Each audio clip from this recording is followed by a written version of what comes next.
Hello and welcome to another episode of Erongo Talk. We are joining you from the second day of the Namibia Tourism Expo today. So in today's show, we will be catching up with Andries and Marizaan van Schalkwyk, the owners of Copper and Gold Distillery in Walvis Bay, and they're going to tell us a little bit about their business. Do keep your eyes peeled for our pop-up question. It's going to pop up over here. Over here, somewhere on your screen, there's going to be a pop-up question that you can answer to win $1,000 off your accommodation, but you need to be at the Namibia Tourism Expo to redeem your prize. So stick with us. We'll be right back.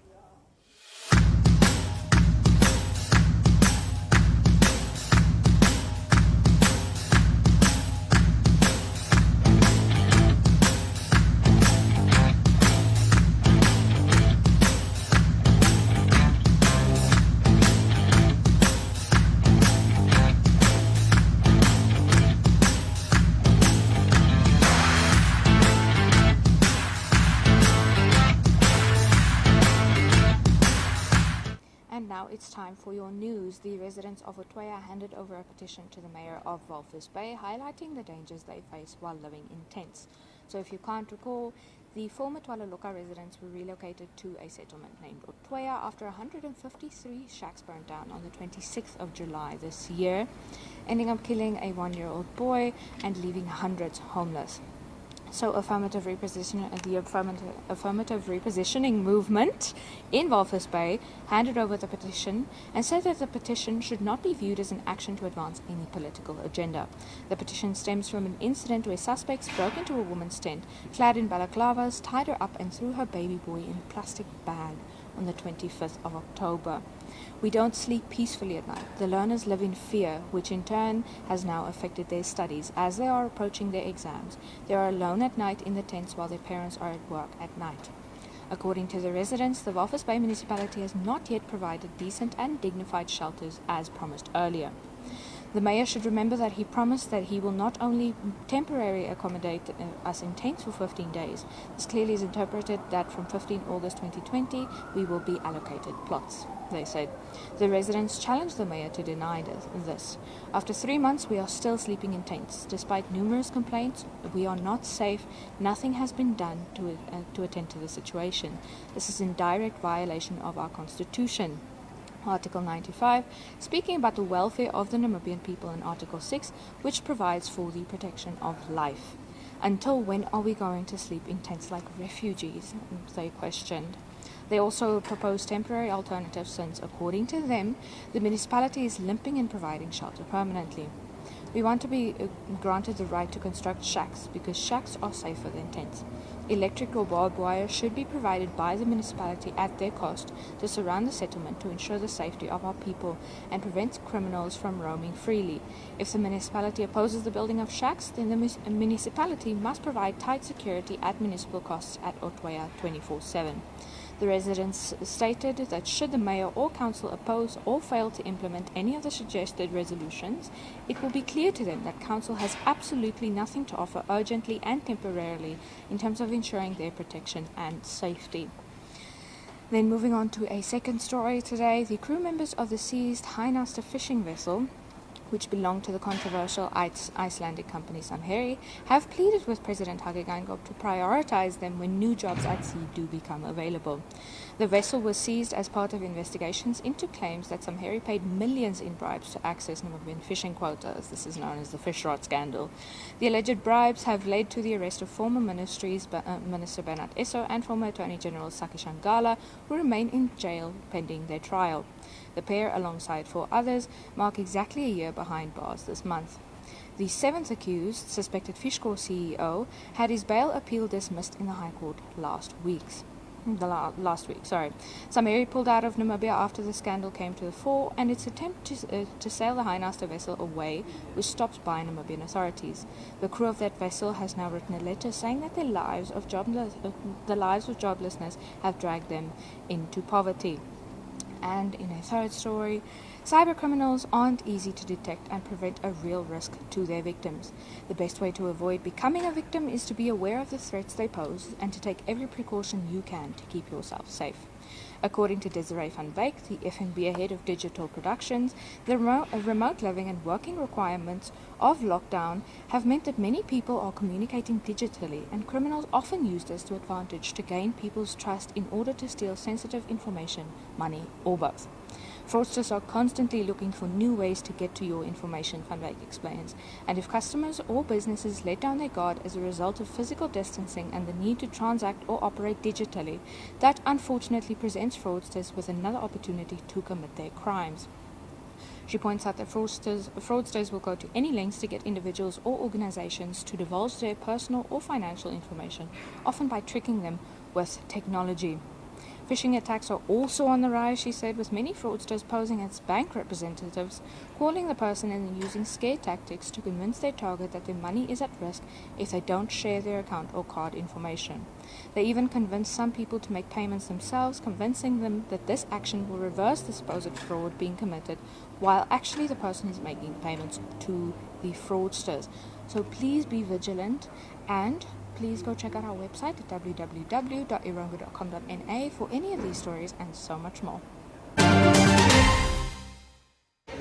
So ons is vandag hier saam met Marizaan en Andries van Schalkwyk. Hulle twee is die gesigte agter die immers bekende Distillery Gin, en julle het ook julle Arid vodka vroeër verjaar vrygestel. Okay. So kan julle vir ons 'n bietjie agtergrond gee? Andries, ek gaan sommer vir jou vra. Kan jy vir ons 'n bietjie agtergrond gee vir die wat nou nog nie weet nie? Waar kom julle vandaan? Wanneer het julle begin? Ons het die maatskappy in 2017 begin. Ons het in 2018 ons eerste gin uitgebring, wat die Classic 7 was. Daarna het dit 'n paar maande later gevolg, het ons al twee Double Slow gins uitgebring, en laas jaar het ons die Marula gin uitgebring, en dan vroeër hierdie jaar het ons die Arid vodka uitgebring. So in kort is dit ons storie, ja. So Andries is die brouwer van die twee en Marizaan doen al die logistics en al die lekker kantoordingetjies. So Marizaan, kan jy vir ons vertel van die proses om julle gin op die rakke te kry? Waar het julle begin? Waar het julle geëindig? Waar het julle geval? Waar het julle weer opgestaan? Ja, ek dink hierdie jaar is die grootste val gewees van almal. Ja, so in die begin, ek moet sê, was dit so bietjie moeiliker geweest as wat dit bietjie later was. Om bietjie jou naam uit te kry en mense te laat besef, alles word in Namibia gemaak. Ons kry die goeders. Andries maak ons eie alkohol, hy maak ons eie gin, hy maak ons eie vodka, dis Namibies. Is iets wat mense nie heeltemal altyd verstaan nie. So almal glo net dit moet geïmport word, want ons kan nie dit in Namibia maak nie. So dit is 'n konsep wat ons baie sterk moes oordra in die begin om vir mense te laat besef, maar dis regtig 'n Namibiese produk. En van dit op die rak begin kom het en mense dit begin sien het en die bottel vas begin hou het dit net makliker begin raak, en van ons in die lodges in begin kom het. Ons het goeie ondersteuning by van die groepe gekry, toerisme groepe en lodges en die lughawe, en dit het gemaak weer jou platform bietjie makliker gemaak om weer vorentoe te kom. So ons ship alles self van die distillery af. Ons het nie 'n distributor nie, so ek en Andries is maar knie diep in die grond om dit self te doen. Om die besigheid te run, en dis iets wat ons, ek dink, uniek maak, is om alles self te doen en regtig vir mense one-on-one te gee van jy ken ons, jy ken die produk, ons is deel daarvan, ons vertel ons storie, dis wie ons is, en ons is baie trots op ons produk en waar ons gekom het tot nou toe. Ons is net so trots op julle, en Ja, julle is verskriklik. baie Baie dankie. So julle is 'n baie unieke produk, en ek self sal sê ek drink nie alkohol nie behalwe vir 'n Distillery gin. So Andries, wat dink jy maak Distillery gin anders as enige ander gin in die bottelstoer? Ek dink dis die liefde wat daar ingaan. Alles wat gedoen word, doen ek en Marizaan. Ons is 'n baie klein span. Alles word met die hand gedoen. Ons probeer om die beste ingredients te gebruik. En as iets nie goed genoeg is nie, dan kom dit nie op die rak nie. So ek dink dit maak ons uniek. Dit maak dit anders. En dan wil ek nou gaan in julle het die Forsaken-reeks, en julle het nou julle botanical boxes vrygestel vroeër hierdie jaar. Marizaan, weer eens, waar kom die idee vir die botanicals vandaan? Wat het julle daar gedoen? Was dit vir julle moeilik? Was dit vir julle maklik? Wat moes absoluut daarin gewees het? Okay. So ek gaan net so klein geskiedenis gee. So Forsaken het ons uitgebring met die lockdown. Dit was so half ons lockdown babietjie geweest. So Dit het gemaak het mense 'n bietjie die boks uit moet dink letterlik. En wat ons altyd uit die boks uit. Altyd gedoen het nie die platform gehad nie, want vir baie maande kon ons nie alkohol verkoop het nie en dit het jou baie seer gemaak, maar dit het gemaak dat jy bietjie verder gedink het as wat jy dalk normaalweg sou. Ons het baie meer tyd gehad, so dit het gemaak baie van die goeders wat ons half volsyken het, omdat ons die tyd gehad het nie en nie die kapasiteit gehad het om dit te doen nie, het ons alles tot vorendag gebring. So ons het 'n gin club wat mense aan kan behoort. Ons het dan die botanical boksies uitgebring en ons het 2 verskillende bokse uitgebring. So die een boks is meer citrus en berries. Dis goed wat jy in jou daaglikse cocktails gebruik. So jy gaan so 'n boks meer koop en hy's bietjie goedkoper ook. En dan het ons 'n ander boksie wat bietjie meer spicy goeders het. So jy gaan dalk 'n cocktail elke tweede aand of elke tweede naweek daarmee maak. So daai boksie gaan jy 'n bietjie langer hou. So ons het spesifiek die goed ingesit wat ons gebruik in ons cocktails wat vir ons lief is en dan het ons 'n bietjie van goed ingesit. Iets wat blou maak en iets wat pink maak en jy weet net dat mens bietjie kan rondspeel en probeer myne en natuurlik met social distancing behalwe as jy nou by die huis is, maar dis lekker goeders om bietjie meer van te hê en dis eintlik waaroor ons alkohol is. Ons is nie 'n massaproduk. Dit is iets om te geniet en iets om 'n lekker ding bymekaar mee te sit en van te hê en dit 'n lekker aand saam met jou familie en vriende te hê. Absoluut. En dan Andries, kan jy vir my so half die 1 2 3 gee van watter tipe speserye en watter tipe bessies sit jy by watter tipe geure? Okay. So wat ons gedoen het is spesifiek as jy kyk na ons menubord, die cocktails wat ons maak, daar's spesifieke geure wat ons pair saam met die gin omdat dit by die gin pas. So ons is geneig om so nou en dan rework ons die cocktails en bring bietjie iets nuuts uit.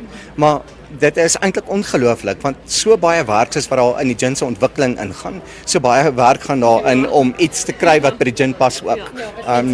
Wat mense kan drink en wat hulle van gaan hou. Maar ek wil vir mense sê wat by die huis iets doen.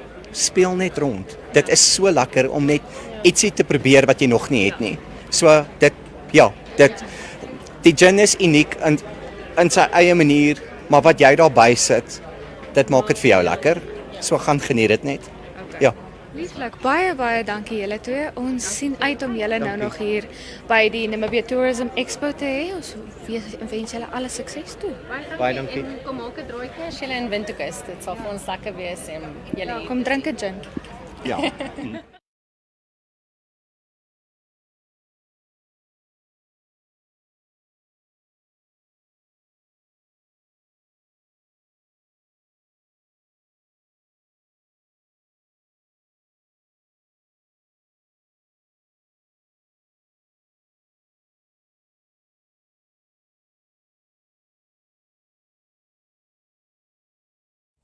And now it's time for your weather and tides. The coastal town saw a high tide at about 22.6 this morning and expected low tide at about 11:30 again this morning.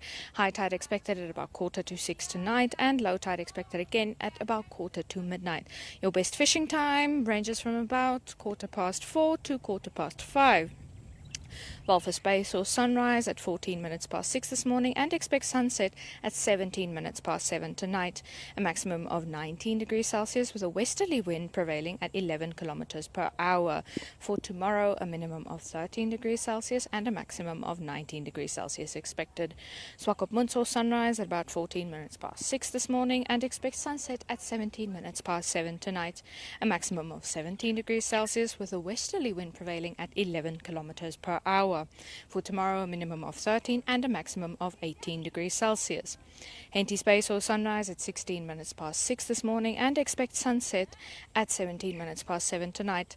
A maximum of 17 degrees Celsius with a southerly wind prevailing at 11 kilometers per hour. For tomorrow, a minimum of 13 degrees Celsius and a maximum of 18 degrees Celsius expected. Moving inland, Aranda saw sunrise at 13 minutes past 6 this morning and expects sunset at exactly 15 minutes past 7 tonight. A maximum of 26 degrees Celsius with a southwesterly wind prevailing at 13 kilometers per hour. For tomorrow, a minimum of 11 degrees Celsius and a maximum of 28 degrees Celsius. Usako saw sunrise at 12 minutes past 6 this morning and expects sunset at 11 minutes past 7 tonight. A maximum of 33 degrees Celsius with a northwesterly wind prevailing at 11 kilometers per hour. For tomorrow, a minimum of 10 degrees Celsius and a maximum of 34 degrees Celsius. Karibib saw sunrise at 10 minutes past 6 this morning and expects sunset at 11 minutes past 7 tonight.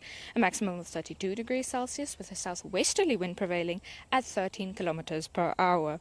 A minimum of 10 degrees Celsius and a maximum of 34 degrees Celsius. Omaruru saw sunrise at 10 minutes past 6 this morning and expects sunset at 10 minutes past 7 tonight. A maximum of 34 degrees Celsius with a westerly wind prevailing at 15 kilometers per hour. For tomorrow, a minimum of 11 degrees Celsius and a maximum of 35 degrees Celsius. My bad. So that is your weather and tides for today and tomorrow. Please stick with us and enjoy this video of our first day at the Namibia Tourism Expo. Welcome to Erongo!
And that unfortunately brings us to the end of another episode of Erongo Talk. But don't miss us too much. You can come say hi to us at the Namibia Tourism Expo, which today, gates will open at 12 o'clock.